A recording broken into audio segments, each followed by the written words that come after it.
Party కేంద్ర కార్యాలయంలో నిర్వహించిన ఉగాది వేడుకల్లో పాల్గొన్న మాజీ సీఎం వైఎస్ జగన్మోహన్ రెడ్డి రాష్ట్ర ప్రజలకు శుభాకాంక్షలు తెలియజేశారు. శ్రీ పరాభవ నామ సంవత్సరం ప్రతి ఒక్కరి జీవితాల్లో ఆరోగ్యాలతో ఐశ్వర్యాలు నింపాలని ఆ భగవంతుని ప్రార్థిస్తూ ప్రపంచవ్యాప్తంగా ఉన్న తెలుగు ప్రజలందరికీ ఉగాది శుభాకాంక్షలు తెలియజేశారు. ఈ నూతన సంవత్సరంలో అందరూ సుఖ సంతోషాలతో ముందుకు సాగాలని, ప్రతి కుటుంబం ఆనందంతో నిండాలని ఆకాంక్షించారు.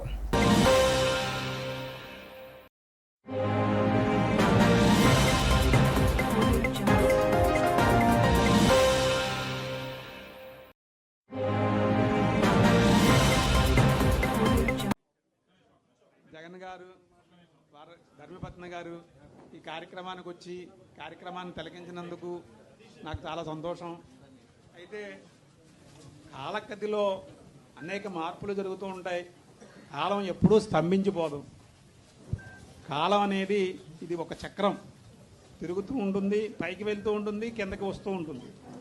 సో అటువంటి పరిస్థితిలో ప్రస్తుతం ఈ నక్షత్రమైనటువంటి ఆర్ద్ర నక్షత్రానికి, మిథున రాశి వారికి కొద్ది సామాన్య ఫలితాలు ఉన్నప్పటికీ కూడా ఇవి ఈ సంవత్సరం కంటే కూడా వచ్చే సంవత్సరం కొంత మెరుగవుతున్నాయండి.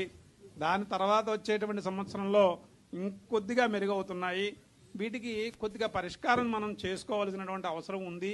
అయితే మన జాతకం ఎప్పుడైతే ఆర్ద్ర నక్షత్రం యొక్క జాతకం ఎప్పుడైతే వీక్గా ఉందో ఆ సమయంలో రోహిణీ నక్షత్ర జాతకం బలంగా ఉండడం చేత తప్పనిసరిగా వారి యొక్క జాతకం మన మీద కొంత ప్రభావం చూపిస్తుంది. అయితే వ్యక్తిగతమైనటువంటి జాతకం కూడా కొంత దానికి బలీయమైనటువంటి శక్తినిస్తోంది. మీరు వారికి సజ్జల రామకృష్ణారావు గారికి ఆల్రెడీ చెప్పడం జరిగి ఉందండి.